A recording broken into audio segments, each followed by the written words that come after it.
Hi, and welcome to Expats Everywhere. If you could, tell us your name, where you're from, and a little about yourself. Hello, everybody. My name is Neil McArdle.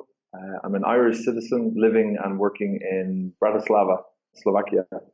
My original degree was not related to TEFL. I was working in Brazil for a number of years, unqualified. At the moment, I am running my own company based in Bratislava and Vienna. So Bratislava and Vienna are extremely close, something like 50 kilometers between.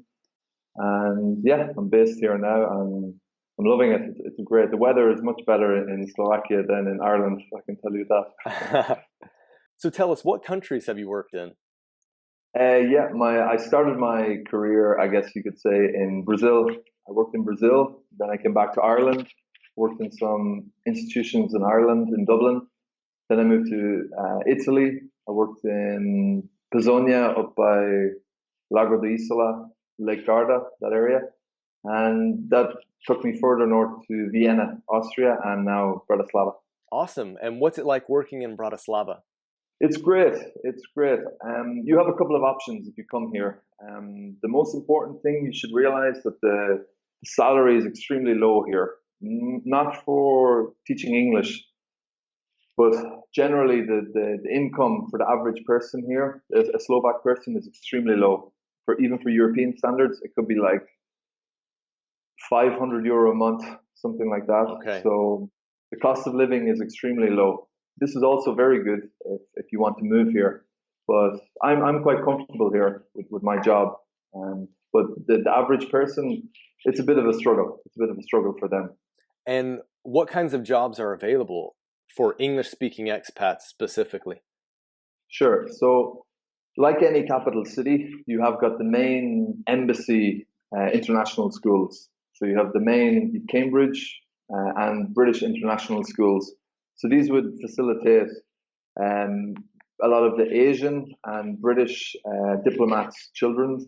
Also, you have an American school called QSI, and I think they employ directly from the States. And both of these style international schools, you do need an official qualification. So a TEFL teacher isn't good enough. You need to actually be a teacher in your home country. For the British schools, you also need to have been educated in the school system. It's a bonus if you are. Basically, they only employ people who have been educated in the British system and are qualified as teachers. So me being born in the Republic of Ireland, it's a bit difficult because our educational system is completely different to the British system. These two schools offer the international baccalaureate. Any good international school will have this. The other option is working for public schools, which I do. Slovakia is a predominantly Catholic country and it's a Christian country. So like Ireland, all the public schools are administrated by the church. Oh. So the fee-paying schools would be private. Some of them would be related to embassies. But my situation is I work for a bilingual program who goes to public schools. Unless you get headhunted to go to an international school, arriving here, you could also work in an institution, for example, International House, British Council, or some of the kind of more corporate ones like Wall Street. But the salary is very low. It's like minimum wage in Central Europe. Well, are there jobs outside of education that you have any friends that work in? Unless you have a good handle of the Slovak language, not really. Okay. I mean, as some of my friends who came just after the split of Czech Republic and Slovakia was Czechoslovakia, right, in the early 90s. They got like acting gigs and voiceover gigs, like in Asia, where they just see someone. So, but I mean, no, like I mentioned to you earlier, it's an industrial country. So Volkswagen, Porsche, Skoda, they all have their factories in Slovakia. I think 60% of their GDP is in car production. So it's not really likely that, unless you're an engineer, perhaps. But I mean, if you're someone who kind of travel around, teaching is the only avenue. Yeah, like every foreigner that you meet will be using their native tongue somehow. So. Well, listen, that's great to know. It's great to know that up front. So what does a typical day look like for you at your job? What time do you start? How many lessons do you have? What time do you wrap up? So my day is pretty easy actually. I have an early start, so classes could be at 7 in the morning, and then I finish at lunchtime. The latest one is at two in the evening. So if you're working for a public system, yeah, you're home by 2 o'clock really. But if you're working for private schools, like the kind of bigger diplomat schools, you would have a longer day because parents would be coming home, say 5 o'clock. So your day would go all the way until 4 or 5 o'clock. Okay. Well, can you tell us how much can someone expect to earn there? And let's look at if you're an international school teacher, and then if you're a public school teacher, and finally, if you just do freelance. Yeah, so I'm self-employed, so I'm freelance. I was lucky.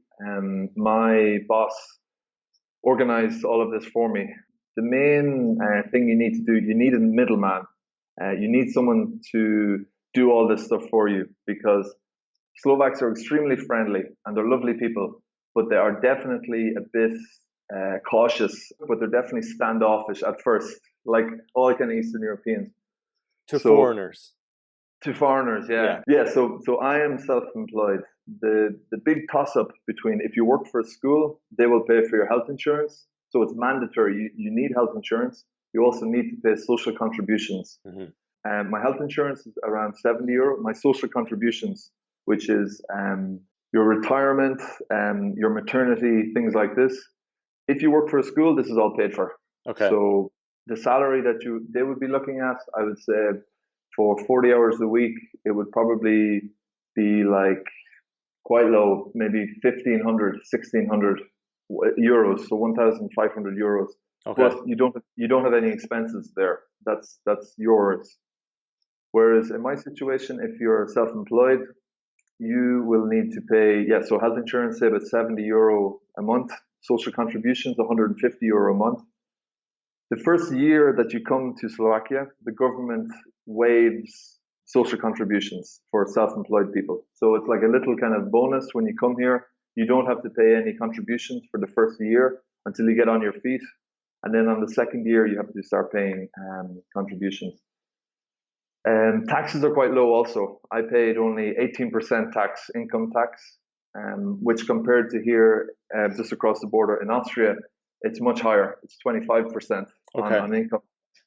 So it varies completely how much money per hour, if you want to calculate it per hour. Mm-hmm. I would say you could break it down. If you're working in the international schools, you would probably be on maybe 17 an hour, something like that, and everything is paid for. Mm-hmm. And then if you're invoicing, in our company we charge €25 for private students, and that's the higher level. It's very selective. People for Slovaks, that's quite a high level. And then if we were working in a classroom, per hour it would be a little bit lower, a little bit under 25 an hour. So, but I mean, you have to be careful. When I first came here, I went to International House, the language school, and they offered like €7 an hour, something ridiculous like this. Right. You really have to be careful when you get here. So let's take a look at the €1,500 per month marker. Is that fair to say that would kind of be the average? That would be generous. Oh, okay. Like so 1,000 then? 1,100 for if you're an English speaker. You may have a Celta, for example. The minimum they want is a native speaker and some kind of Celta, like a TEFL degree a TEFL cert isn't really worth much here. Because the market is definitely getting bigger now. A lot of expats are coming here. But yeah, so let's say 1,100. That's on the lower end. That's on the lower end of the scale, yeah. So 1,100 per month. Yeah. Do you think this is enough money? And what kind of lifestyle can you live on? Sure. Well, Bratislava is an extremely small city. I think the population is only it's less than 500,000. It's basically, if you're coming from the States or you're coming from even London, it would seem just like a village. It's extremely small. So you can live in the outskirts. And remember, this was a communist area, so that there's any amount of public housing that is now being rented. So your commute is 20 minutes, even if you live very far away. Hmm. So it's not necessary to rent a house in the city center. So you could rent a place if you're a single man or a single woman or a couple. You could rent a studio apartment for say 400 euros. Okay. Your own studio apartment, say 400 euros. Yeah. And then how much can you save if you're making 1100? How much can you save after all of your expenses? Public transport here is extremely cheap. It's like everything is still in cents here. For Right. me coming from Ireland, it's like a euro is the minimum. You can't buy anything for less than a euro. Right. But here, brown cents are still a thing here. So Okay. which is quite interesting. So I mean, let's just take a monthly bus pass, maybe like 18 euros, something like that. Your food, if you're a teacher working in a public school or in the international schools, maybe a monthly thing could be like 20 or 30 euro for lunch. It's a bit of a struggle. Like if you were coming here just to live solely on 1,100, and you could do it. Say of the your expenses for the month would be less than 300 euro, definitely. It's me and my wife, we spend on groceries, maybe 60, yeah, so like 200 euro a month. So maximum. So, and beer is very cheap here. Beer is 1 euro. So that's good. That's it. The Irish keeping a lookout for the beer prices, right? Sure. So that's 300 it would be your expenses, and then plus the 400 for housing, correct? Yeah, and Okay, so 700. you also have to factor in tax. So at Right. the end of so say 18% of this. So put like a fifth away for taxes in March. But the benefit of this, so the benefit of paying tax, like you can totally work here under the table. Mm. Nobody will know. You'll never get taxed. But the benefit of paying your tax and being registered here is the banks are really it's a very stable country. For me, coming from Ireland, who had an economic crash and banks were being bailed out and they Mm. closed their, it's very relieving to see a country with like a stable banking system. So first year you can't go near the banks because you haven't started paying social contributions yet. So during that 1 year grace, you're still kind of like a foreigner. They want to know if you're going to stay or not. Yeah. After that, you can apply for mortgages. You can get good loans, things like that. So Do you find that Slovaks are like this as well, where they give about a year before they really want to get to totally. know you, right? Okay, yeah. Like your viewers should know that. I'm not saying that it's a racist country or people will be prejudiced against you, but that's just the reality. So Okay, I mean that's fair. It's good to know this stuff up front, like I said earlier. sure. How much money does someone need to start up there? So if they're picking up and moving, how much do they Yeah. need to start up? Well, in compared to Vienna, like I started off in Vienna, the renting system here is really annoying. Where you need 3 months. Slovakia, it's not like that at all. You just go pay your 1 month deposit. Like I went there, I think my rent was 400. Give the guy 400 extra, and that's it. So with regards to getting your papers and everything set up, you totally need a fixer. You need a Okay. guy, Slovak speaking fixer, who will take you to the foreign police, take you to the. So when you come here, you get a 5 year temporary residency card. I got it. I'm a European citizen. I still needed to get a 5 year working visa as Yep. such. If you're coming from the States, it's basically the same. The process is a little bit longer, but yeah, that's what you get. But I mean, you could try and do this yourself, but it's really next to impossible. Like the kind of situation is unfortunately is you go to the foreign police, you wait the whole day. You're just waiting the whole day for your ticket to be called. Yeah. They call your ticket, and then the fixer guy comes in. It's totally above board. It's not illegal or anything, but I mean, if they see you can't speak Slovak, next person. So you need a Mm, fixer there for I sure. I Yeah. see. Okay. How should someone pack to move there, and what's the weather like? Yeah, well, coming from Ireland, it's fantastic. I mean, it's an all season. So the winter is the winter. In degrees, it could be say -5 would be the maximum. Okay. Um, but it would be winter right up until say February. Spring is really spring. Summer is really summer. It can be extremely hot, like 40 Mm, degrees here. I've experienced that in Slovakia. Yeah. Yeah, Yeah. but we're right beside a huge mountain range. I don't ski myself, but if you enjoy skiing or you enjoy the outdoors, Slovakia is amazing. Yeah. It's very untouched. It's a great place.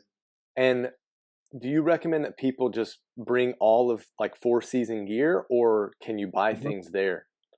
Yeah, skiing equipment here is much cheaper. So a lot of Austrians who enjoy skiing would get their equipment and stuff here. But I wouldn't recommend you if you're coming to Slovakia, you don't need anything. You really Okay. just need once your paperwork and everything is in order, everything is extremely cheap here. I guess like electronics, but that's the same all around the world. Mm. But textiles and food is extremely cheap. So You're able to find a wide variety of European goods. So someone that, has their thing in London that they have to eat, yeah, or their certain brand, they're able to find that in Slovakia? yeah, like the old town of Slovakia caters for most of the bachelor parties. All right. So they're very accustomed to like 15 English guys coming wanting breakfast when they're hungover, wanting like special beer, things like this. So yeah, it's. I mean, I describe it as if it's the eastern frontier, but it's very well accommodated Okay. to people coming. Well, let's shift gears. Let's talk about safety. Is it safe Yeah, there, and do you feel safe on a personal level? absolutely. Yeah.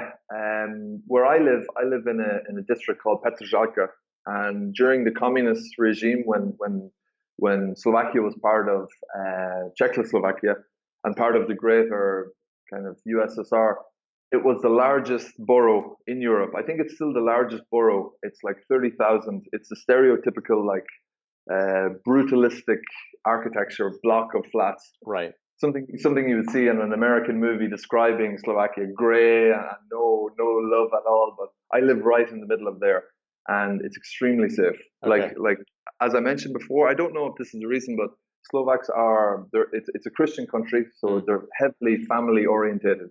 So children are always kind of and they're great athletes. So sport is a huge thing. So whereas in Ireland and in England, you'd find big gang groups of youths doing nothing, like in parks. In Slovakia, they're all playing. They love basketball here. In the city center, when you're drinking in the middle of the night, of course, like in any other city. But with regards to being attacked, like in other cities, or being mugged, I would rule that out completely. It's a very Okay. safe country. Yeah. Yeah. Awesome. Well, so since we can get out and we're safe, right? Mhm. How do you meet people? What can you do for fun? Yeah, well, luckily enough, we have a sports team here, so I should plug. If you like Gaelic football, Okay. this is a traditional sport that we play in Ireland, and it's quite big in places like America and Australia, where Irish people traditionally emigrated to. So, actually, one of my colleagues set this club up 10 years ago, and it's a mixture between basketball and rugby and football. It's a contact football sport. But we have quite a big community of Irish people here. But recently, the girls' team, the female team, made it to the Irish news because every player, 14 players, was a different nationality. Wow. So it's a really accommodating club. But I would recommend anyone who's coming to Bratislava to join the sports team. There is a British community here. They have a rugby team. But yeah, basically, try to get into sports. I mean, it's like 30% sports, 70% social activities before and after. So Right. you don't have to be very physically apt, but yeah, there's a good expat community here definitely already to Oh, join. that's awesome. Tell us, how's Mhm. the healthcare, and would you feel comfortable getting a procedure done? Yes, I have private health insurance because that's mandatory. Okay. So as a foreigner, you need to have health insurance. You can shop around a little bit. I just went with the first one. I had to do dental work actually. I got all my front teeth done, and I had some back teeth, and it was great. It was very cheap. Like I got a full front bridge of Okay. new front teeth, lovely white Mm. teeth, for less than €1,000, which was Wow. and this was in a public hospital. Yeah, I've never actually had a serious incident where I needed to use it. Friends of mine who have children do prefer to go private than Okay. public. but that's just because if you don't speak Slovak, it's very intimidating. Right. You know, like I'll tell you a story. When I first went to get my teeth done, I didn't speak Slovak, and yes in Slovak is ano, but when you say it fast, it's like no, no, no, no, no, no.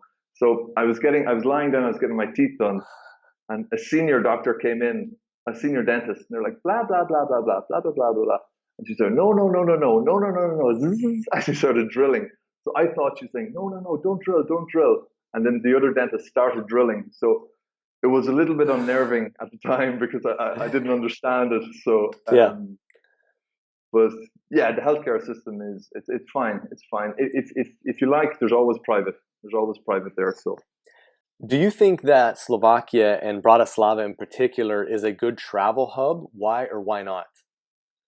yes, if you're on the doorstep of many Central European capitals. So we're located on the Danube River, and so you've got Budapest and Vienna, less than 1 hour away. Mm. So if you are just traveling here, it's a great spot to travel, and you're never too far from the countryside. So although you're working, you can earn good money in the city, but at the weekend you can escape. It only takes 20-30 minutes, and you're in the mountains. Perfect. Mm. Well, wrapping up, what are the pros and cons of living there? Yeah, pros definitely cost of living. Another pro is English is not spoken freely here. Youngsters, definitely people since the separation from Czech Republic, so like 20 years ago, anyone over the age of 30 doesn't speak English. This is very good for someone who wants to enter the English-speaking market as a teacher. Mm. This can also be a con as well because you need to learn. Like I'm slowly and slowly. You won't be understood for probably 80 or 90% of your experiences here. And yeah, there's an established community here, albeit small. So it's very easy to fall into a group and make good friends because everybody's kind of in the same boat here. Okay. Well, if people are interested in learning more about MAID or learning more about you, how can they reach out? How can they get to know you?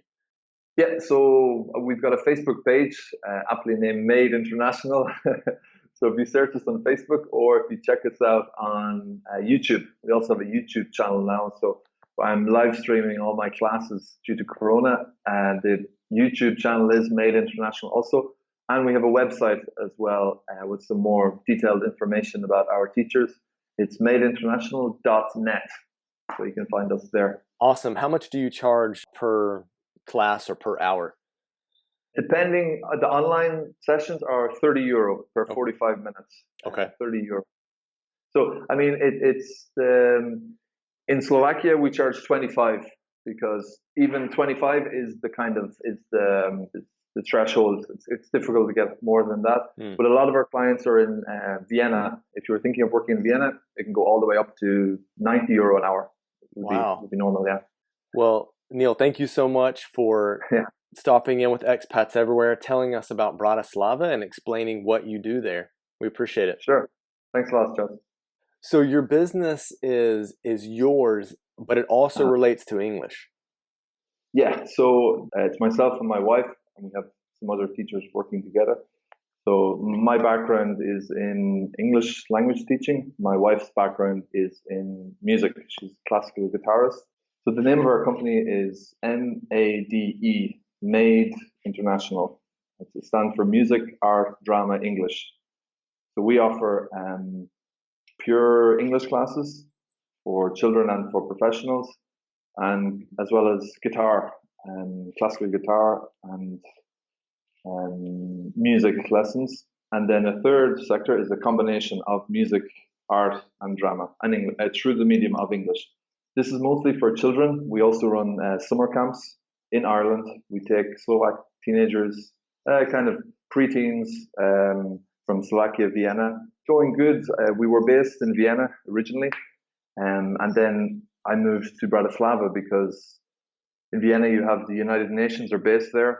You've it's much more affluent, so you've a lot of English-speaking children already. The market wasn't really there. I struggled for a full summer, and then I said, okay, I'm going east. So I went to Bratislava, and it's great. Nobody speaks English there.